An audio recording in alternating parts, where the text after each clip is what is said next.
So I've been using Apple's new Final Cut camera app for the iPhone for the past couple of weeks now. And in this video, I wanted to share my experience and give my review. Overall, it's been a pretty good app, but it's not been perfect. And there are a few issues which have stopped me from fully switching over to it. Let me explain. So just to quickly give an overview of what Final Cut Camera is, it's basically Apple's attempt at creating a more professional camera app geared towards filmmakers and actual pro users. You know, it's competing against other apps like Filmic Pro and the Blackmagic camera app. And yeah, it's meant to give you just a bit more control over certain camera settings like your white balance, your ISO, your shutter speed, you know, stuff which you won't find in the standard camera app. And yeah, like I said, the main target audience for this is pro users who are looking to take more professional looking videos on their smartphone. Now, when you go into the app, one of the first things you'll notice is that it has a very clean, minimal sort of layout. It's actually more minimal than the standard camera app itself. It's very Apple-like, and if you compare it to something like the Blackmagic camera app, I feel like the Final Cut camera app is a lot less intimidating and beginner friendly, which I know will appeal to a lot of entry-level filmmakers. So if you're just getting into videography like I am, this is definitely a big positive.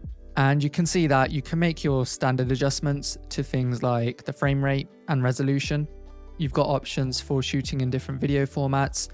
You also have a few indicators for your battery, the audio levels, and how much video you can record with your storage.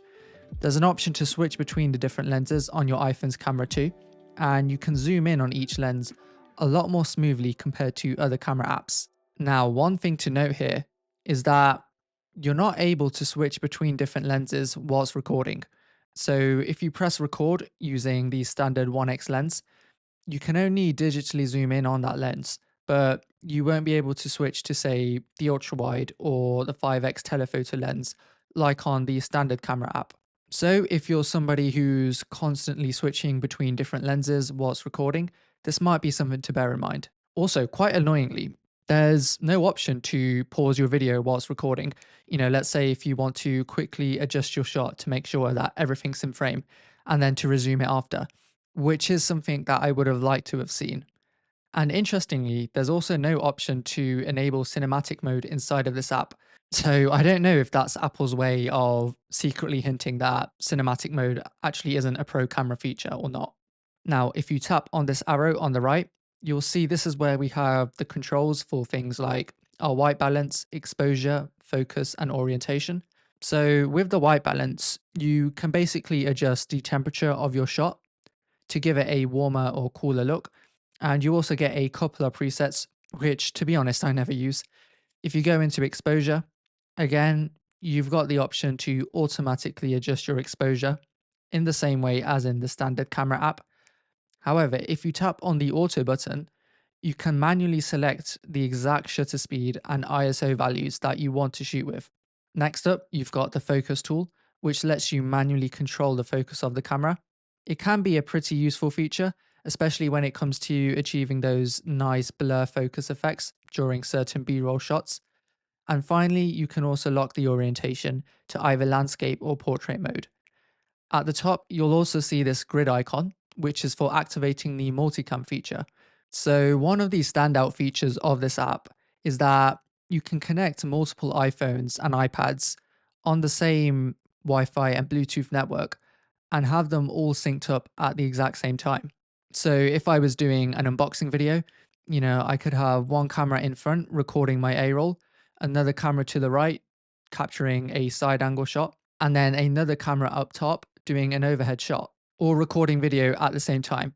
And yeah, it's just meant to make the whole process of capturing and syncing multicam footage a lot easier. And the cool thing about it is that you can control your iPhone's camera directly from your iPad. You know, you can adjust things like the exposure, the white balance, and they'll all change in real time.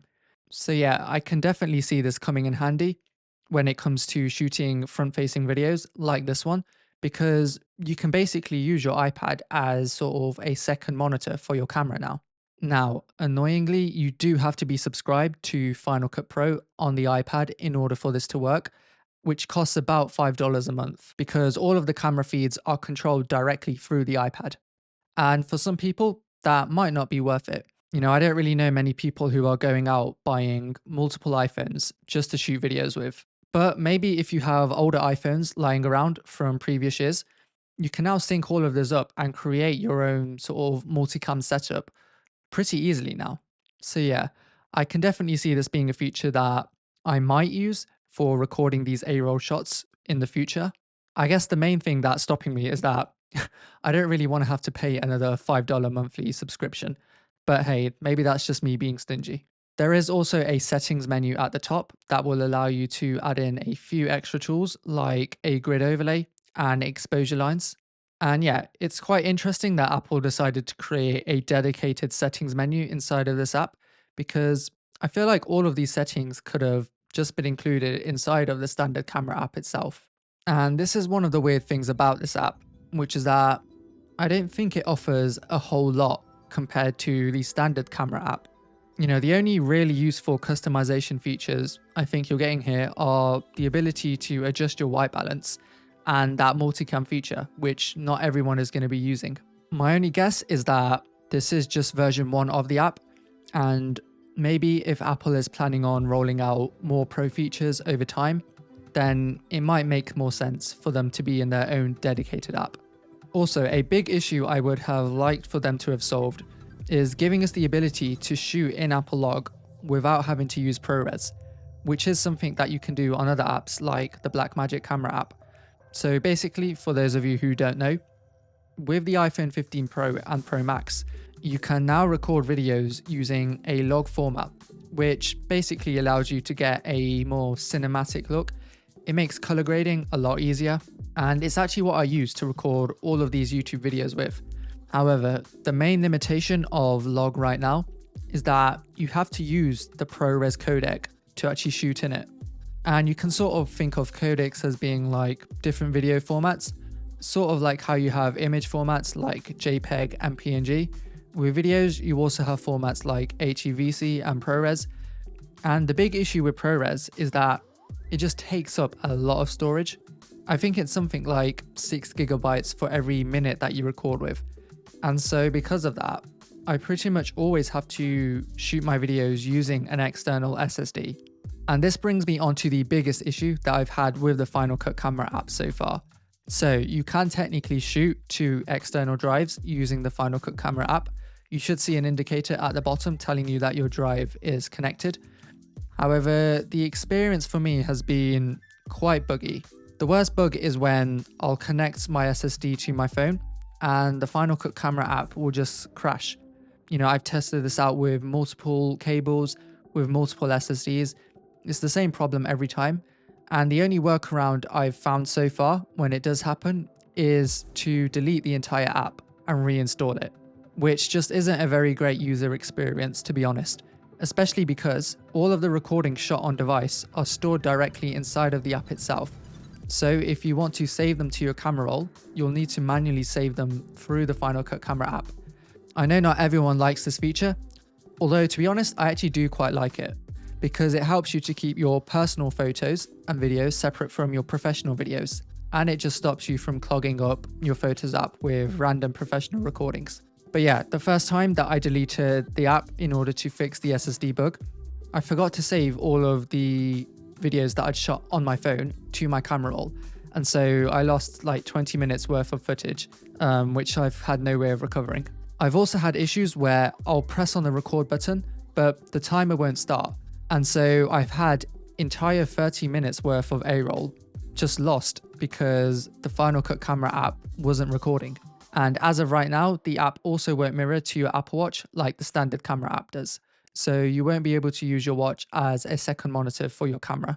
So yeah, as much as I want to use this app for that simple layout and the multicam feature, the main job of a video recording app is to record videos with.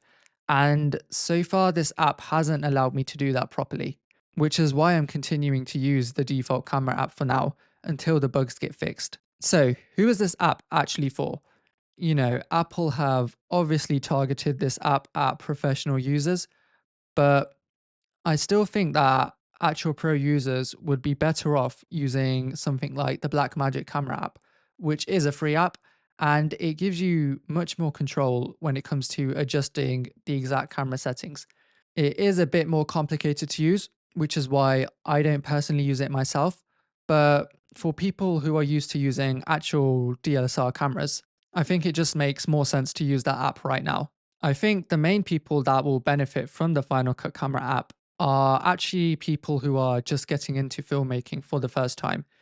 People like me who are just getting started out on their journey, who want something that's a bit easier and more simple to use than the Blackmagic Camera app, but something that's still a bit more capable than the standard camera app.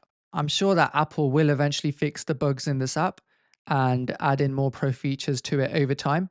And when they do, I'll definitely be covering those on this channel, so make sure to subscribe so you don't miss those. Let me know in the comments down below what you think of the Final Cut Camera app, and make sure to leave a like if this video was helpful.